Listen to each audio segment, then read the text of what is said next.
The makers of Epic Pure Sunflower Oil, Purine and Pret Cooking Fat, Yum Yum Peanut Butter, Maple Margarine, and Niblet Cheese Twists present the Epic Casebook.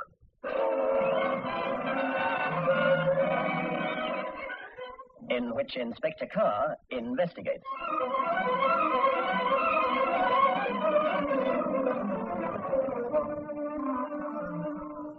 Good evening. My heart went out to the Canadian policeman who let it be known that he had captured the man who was responsible for the murder of the lumberjack and his girlfriend. You probably read it in your newspapers last week. Just before the man apprehended was to go for trial, fresh information proved the man's innocence up to the hilt. I sympathized with his comment when he told the newspaperman that the police had got to start their investigation all over again. Why all this? Well, any police officer will tell you that the really annoying factor in an investigation is the red herring that's drawn across the detective's path, not deliberately by man, but by some quirk of fate or chance. Tonight, I'd like to refer to the red herrings drawn across the policeman's path, not by man, but by chance. In the murder case I'm going to tell you about tonight, we certainly had a shoal of red herrings and started off on the wrong foot. That's why I've called my story The Clue That Never Was.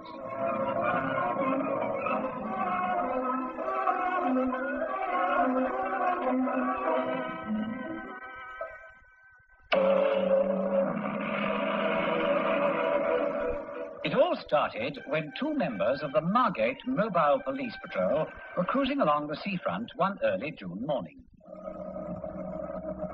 It's about 3 minutes to 6. Don't you think we ought to get on the control, tell them we're coming in? I could do with some breakfast and shut-eye. Me too. Here goes.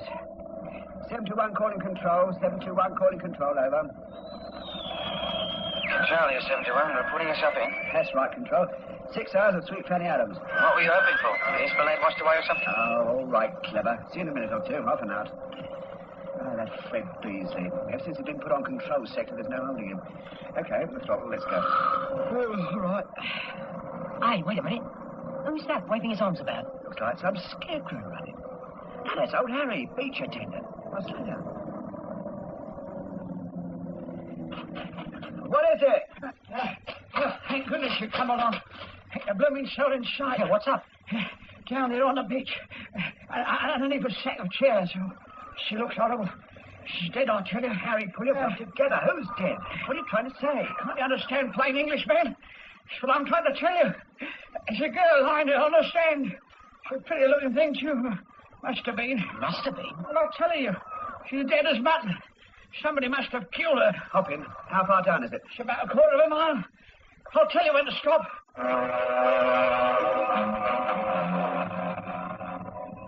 Although aged Harry Bridges, the beach attendant, was regarded by the locals as something of a half-wit, the two police officers soon found his information tragically accurate. They removed the rest of the deck chairs. A girl wearing a charming dance frock, shoes to match, was lying curled up on the sand. There were severe bruises on her neck. The Criminal Investigation Department of the Kent County Constabulary communicated with us as soon as they were able to identify the victim. Carr speaking. Operations here, call through from Margate, sir. A young holidaymaker named Lillian Tyler was found strangled by a beach attendant at 6 o'clock this morning. An old pensioner named Harry Bridges, our officer in charge, Inspector Daniels. Inspector Daniels of the Margate CID was an old friend. I gazed with envy at his uncreased forehead and sun-bronzed face as we shook hands. I didn't think you'd mind us asking you for your assistance.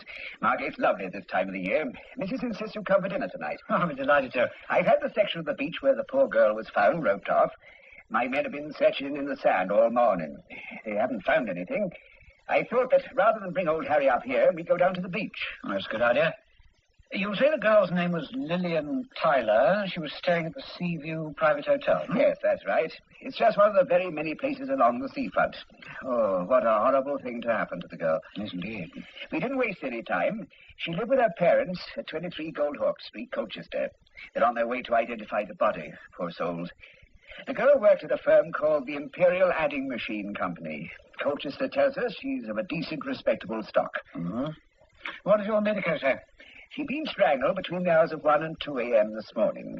That's about all we can tell you, except that her handbag was missing. She was at the Esplanade Ballroom last night.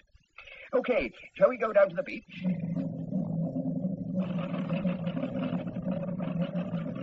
A British seaside holiday resort in the early summer. Squawking, swooping seagulls, the happy shrieks of excited children, the sounds of the merry-go-round from the distant funfair. Sometimes I wished I were a novelist, able to paint word pictures of the sharp contrast experienced by policemen whilst investigating a murder. All around me were fellow human beings exulting in the joy of being alive, whilst not very far away was a middle-aged couple named Tyler, shedding tears at their daughter's death. Harry Bridges was the local character, all right. He knew it, and he lived up to it. Down the crows. How many more times? All right, Harry, look, I've read your statement, but you can't trust these youngsters to be accurate, now can you? Now you're talking. Darn right, Tipton, you can't. Now, you're a nice, upstanding fella. You've been in the army. Yes. You wouldn't believe it. You look at me now, but I was King's Corporal in the London Rifle Brigade. All right, Harry, now let's say that with the newspapers. Now then, this is the spot where you found the body, right? Yeah, Tipton, you're right. That's so, yes. All right, Harry. Now give it to me from the beginning, will you? Well, I've got to get the chairs up by 7, see, you know. They wouldn't think it. I'm 69 come next Michaelmas. Right. Don't want to go rushing around at that age, do you, now? So I give myself plenty of time. Always comes out here about 6 o'clock. Before I left last night, I stacks all the chairs up. That's what the army does for you, mister. Neatness and tidiness, that's me motto. Well, now, this morning I starts to take the deck chairs down, and I sees what I think is a shoe. I see there's a foot in it. I says, crikey, there's a dead body here. She was cold, miss, too. She was cold and dead. I've seen a few dead bodies in my time. That's me, Joe, Eddie. This girl's been done in. Better get the cops. So I starts running towards the police station. Along to see Frank comes a police car. And then it wasn't my responsibility no more, you see. You say she was cold. Does that mean you touched the body? Well, I only touched her ankle, right? You didn't attempt to move? Oh, no, sir. You sure, Harry? You're like all the rest of them, you are. You think I'm not quite all there, is that? No. On the contrary, I think you're very much all there, Harry. You didn't see anything. The handbag, for instance. No. Here. Not accusing me of pinching a poor dead girl's handbag, are you? Oh, all right, Harry. Keep your few remaining hairs on. Right, Daniels, I don't think there's anything we can do here. I'll go and have a word with the owners of the place where she stayed. When the police came and told me, I couldn't believe it. Lillian had been staying here for 3 years running. A nicer girl you couldn't wish to meet ever. Well, what did she do last night? She went out dancing, didn't she? Yes, with an awfully nice boy. Brian Keating, you know, of Keating's Pork Pies. Father owns all that new estate up on the bluff. You say that when she left here, she had a handbag? Yes, I saw them both go. Do you know whether she had much money in it? A funny thing you should mention that. She said to me yesterday, I wonder if your bank will cash a cheque. And I said, of course, if I signed the back of it. And she said there was a dress she was going to buy. She cashed a cheque for £25. Did she come down here alone? Yes. You see, she had to take her holidays in June because the whole works closes down. Oh, she had lots of friends here. Oh, I do feel sorry for her parents.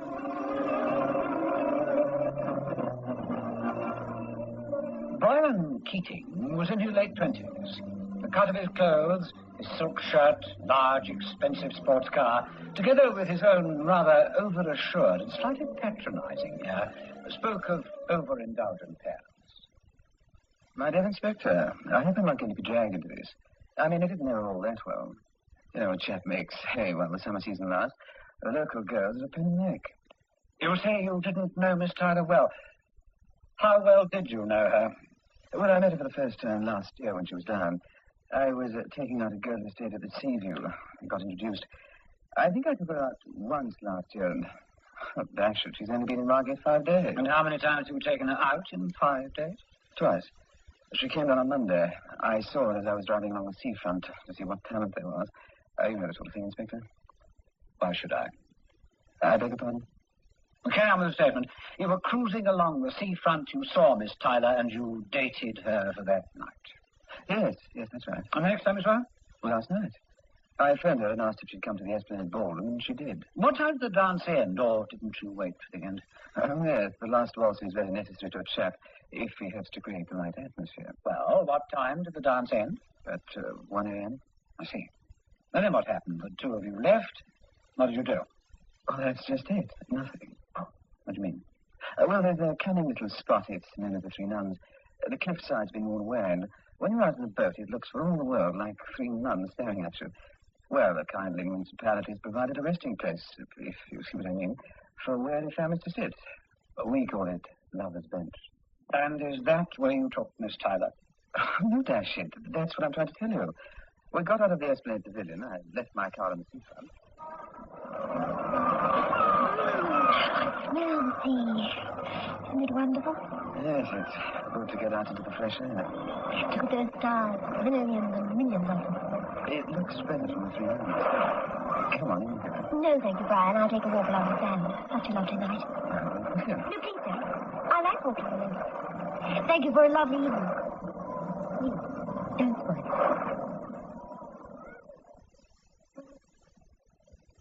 And with that, she went running down the stone steps. Well, I wasn't going to run after her, so I got into my car and went home. And you never saw her again? No. You sure? My dear Inspector... Stop acting a fool. You may be a conceited young pup, but I don't think you're unintelligent. You must know the spot you're in. A girl is found strangled. She was killed in the early hours, and you were her escort. You'd be better off if you admitted that you're frightened. Yes. Yes, I am. All right, come on. My father is standing as counselor. Publicity. He threatened me before that. I suppose my name will be brought in. You'll be a major witness at the inquest, whatever happens. All right, Mr. Keating. That'll be all for the moment. We've got him, Inspector. Who have you got, Sergeant? Young Keating. Remember that statement he signed saying that Miss Tyler refused to go in the car? Yes. Now, just a minute, sir. Will you come through, Mr. Jones? Here you go, Will. Now, will you repeat to the inspector what you told me? Certainly, Sergeant. Friday night, I finished work at about 11:15. I'm a waiter at the Sea View Hotel, don't you know, and I went with my girlfriend for a little fresh air. We were on Pilgrim's Beach. We were by the seawall in the shadow, doing nothing wrong, mind you. Yes. Go on. And I said to David, listen, Bach, that stupid Mrs. Bellingham says once more that her soup is cold, and let her have it right in the face, indeed, you're going to say, Will. Look at the face, this. Come to take a rest. Let's stop. Oh, I told you no. We're taking a walk, and if you don't want to walk, go back to your car. But it's so much nicer at the Three Nuns. Brian Keating. Who or what do you think I am? They walked by. Are you sure, Mr. Jones? Are you sure it was Miss Tyler and Mr. Keating? Of course I'm sure. It was right under the lamp, on the Esplanade. The sergeant here came to the Sea View to ask me about the young lady. I told him I saw them both last night. What time was this? Well, no, Inspector. My girlfriend and I were having a cigarette and chat-like. I couldn't quite tell you the time, but it was well after 1 o'clock. How do you know that? Stand to reason, Inspector. We were listening to the band. The music was coming from the Esplanade Ballroom. Always stops at 1 o'clock. It was after then. Thank you, Mr. Jones. Thank you very much indeed. You'll be prepared to sign a sworn statement? Oh, yes. Right. You'll be a major witness when Brian Keating is put on trial for the murder of Lillian Tyler.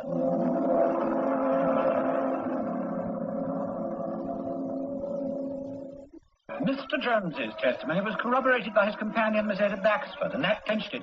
A warrant was issued for the arrest of Brian Keating, and he was brought in. So, you said goodbye to the girl when she refused to enter your car, and then she went tripping merrily down those stone steps. Isn't that what you said? Why did you kill her? I didn't kill her. You spun me a tissue of lies. Yes, I did. I was afraid. You knew it too, you said so. What happened, Keating? Did she resist your advances and so in a frenzy of rage and disappointment you strangled her? I didn't, I tell you, I didn't. What sort of story are you going to concoct this time? This time, I'll tell you the truth. I tried to get her to come for a drive, and she wouldn't. She said she wanted to walk. both went down those steps, and Oh? Go on. Well, you're not going to believe this. We started walking on the sands. Can't we take a rest? Let's stop for a bit. We're taking a walk, and if you don't want to walk, go back to your car. But it's so much nicer at 3 miles. Brian Keating, who or what do you think I am? One of the nicest girls I've ever met in my life. Okay, I know I'm beating. Oh, Brian, why do you act like you do? You've been sweet all evening. Once we're alone, you put on this great big brash act. Do you really expect me to be cheap and common merely because we've been out together once or twice? Do you want to know something? I've never asked myself that question. Sorry, though. Where do you want to walk? Thank you, Brian. You know what all the girls call you?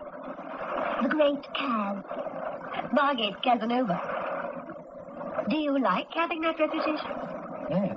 I don't know if you're shocked. What else am I? I wanted Dad to send me to university. He wouldn't. I'm just nothing. I'm just a rich man's son. Can't do anything.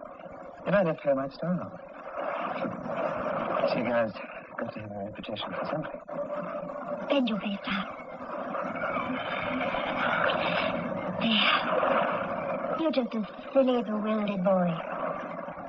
Now, please, Brian, go back to your car. Let me walk on my own. Bless you. May I see you tomorrow? Yes, of course you may. No 3 nuns? No, 3 months. Good night, dear. Good night, Brian. I went off. I went to bed. And I was awakened the following morning by a policeman telling me that Lily had been found dead on sands. Can you imagine how I felt? That's why I lied. All right, take him away. Once we handed over our prisoner awaiting trial, my job was virtually done. All that remained was for me to draw up the dossier for the public prosecutor and have myself ready to appear as witness for the crime. But I couldn't leave. Daniels was jubilant. Oh, congratulations. Inspector Carr has done it again. Quick work. Well, that bag would be a piece of vital evidence. What happened to it, I wonder? The oldest gag in the world. He took it in the hope you'd see robbery as a motive. Get your boys to search his place, will you? Yes, I will. You going back today? No, I'm not. Do you know, boy, I've been a little slow on the uptake. What do you mean? There was a piece of evidence that should have hit me in the eye, and it didn't. Do you know the trouble with the hair, Margate, is this? It soothes you into a state of cerebral somnolence. What on earth do you mean? And I've been asleep, that's all. Asleep. A few minutes later, I was in the office of Mr. Edwin Moore. Mr. Moore, I understand that you cashed a cheque for £25. It was drawn by a visitor, but endorsed by the owners of the Seaview Private Hotel. Yes, that's right. We don't really take chances with holiday visitors, but if the owners of the hotel act as guarantors, there's very little risk. Why? Oh, I see. It's this poor girl who was murdered. Yes, it is indeed.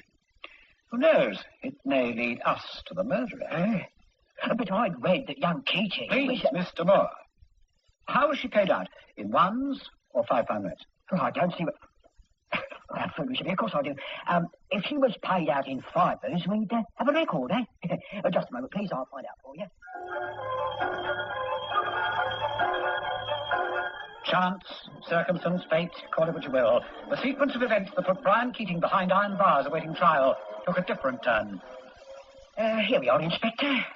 5 £5 notes, and here are numbers. Thank you very much indeed, Mr. Moore.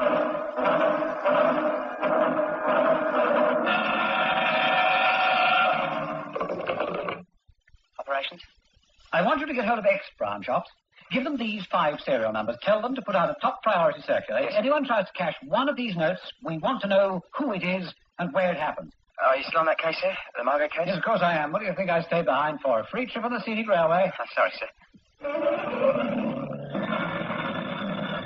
The case against Brian Keating was very strong indeed. No one had come forward to substantiate his claim that Lillian Tyler was alive when he bade her good night. Then there were his lies and evasions. Once the completed dossier was sent to the public prosecutor, his chances of acquittal would be slender in the extreme. And then it came. Carr speaking. Operations, Inspector. I've got some news for you. Yes? A £5 Bank of England note number, GJ17543-2, is in the possession of a Mr. Field. He's a pawnbroker. Got a shop at 26 Ancient Way, Margate. You can describe the person who gave it to him. That's wonderful. 26 Ancient Way, you say. If I hurried, I could get there before he closes. Field, I must take possession of this note, so you get a receipt for it, and I promise you I'll not be financially the loser. Oh, that's all right, sir. Being a pawnbroker, I've had dealings with the police before. It's lucky I looked at the list, though, wasn't it, sir? Yes. Yes, I understand that you can describe the person who gave you this 500. Describe him? I know him. Surprised me. Took out his row of medals. By that, Mr. Field, do you mean he redeemed his row of medals? Yes, that's right, Inspector. Pawned them for £2. You mean Harry Bridges, don't you? Your description fitted him. Fitted him? Oh, it was him. Everybody knows old Harry. Mr. Field, there can be no mistake. You're absolutely sure, because you'll be asked to swear to the veracity of your statement.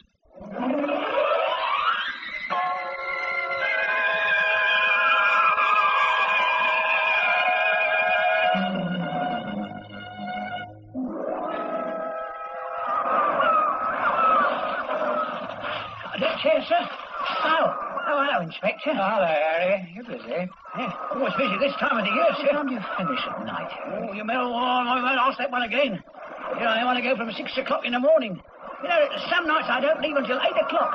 What do you do round about 1 o'clock? I mean, 1 o'clock in the morning, when the crowds have gone, it's quiet, dark. Do you like to come down on the sands at that time of night, Harry? Yes. No. Hey, what you getting at? What do you do it for, Harry? She's an husband girl, somebody's daughter, like your daughter. Why'd you do it? You bet. Didn't you know? What are you getting at, I tell you? Suppose it was the medal. What? It's not fair that a man has to pawn his medals after being a king's corporal, is it? Was it the handbag she was carrying? No. Harry, you could have got 2 quid some other way. You didn't have to kill a girl to get her bag. So you didn't mean to kill her, did you? No, I didn't. She was walking alone. I tried to snatch her bag and run, and she struggled before I knew what I was doing. She got my arms round her throat, and there she was. I covered her up with her deck chairs. It's no good somebody else finding her, because they know it was my deck chairs, see, so I covered her up. I did. I stayed beside her all night. And I sees the police car coming. I didn't mean to kill her, I tell you, I didn't. What did you do with her handbag, Harry?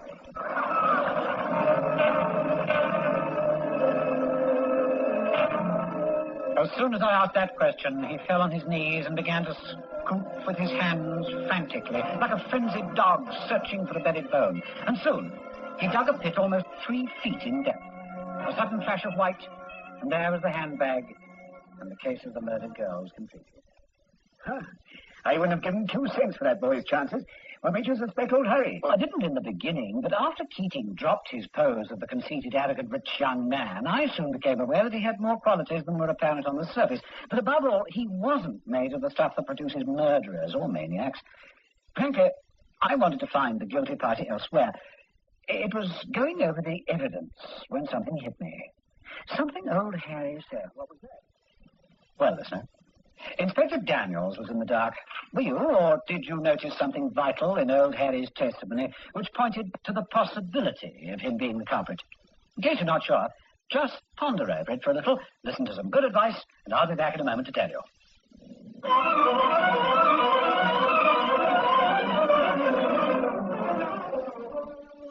Well, did you get this week's clue? Not sure. Well, it's this. If you remember, Harry, in his first statement, said, Stops, take the deck chairs down. Then I sees what I think is a shoe. I said there's a foot. Crikey, there's a dead body here. Stops, thinks to myself, hey, this girl's been done in. You better get a corpse. Got it now? Giving such a cursory glance, why would Harry think this girl's being done in? Oh, the moral of the story. If you're an old dog keen on burying, rather use old bones than handbags. You may finish up 6 feet deep yourself. Good night.